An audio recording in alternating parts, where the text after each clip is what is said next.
The Chesaning Brady Fire Department is praying for one of their own who is still in the hospital after being seriously injured fighting a brush fire over the weekend in St. Charles Township. Ryan McPherson is recovering at the hospital in Detroit.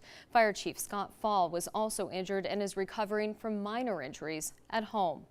NBC 25's Kyle Mitchell has continuing coverage of the brush fire and how fires like these can be prevented. Another firefighter were on our way out. We noticed there was a tree that was still burning. Pavel Mendlik was one of the firefighters trying to put out a large brush fire Saturday afternoon when the situation took a turn for the worse. So we made it all the way back here to the station. We heard a mayday call that a couple firefighters were injured. Fire Chief Scott Fall escaped with minor injuries, but firefighter Ryan McPherson was seriously injured.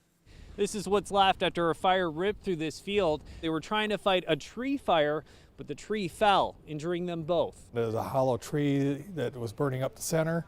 They were going to bring up a chainsaw to cut it down, and at that point they heard a crack and the tree came down. Assistant Chief Kevin Carlton with the Chesaning Brady Fire Department says grass fires are very common this time of year with dry conditions and high winds. Don't burn in a high wind because a fire will create its own draft and travel quite quickly. The recent case a reminder of the dangers. There's a lot of risk with these brush fires, especially with the wind. They can kick the flames up and the heat up a lot more. Sometimes when they'll shift, they'll come back on you. Pavel says his fellow firefighters are praying for Ryan's recovery. We went down to visit him at the hospital. He is in good spirits. He does understand he has a long road ahead of him. In Chesaning, Kyle Mitchell, NBC 25 News.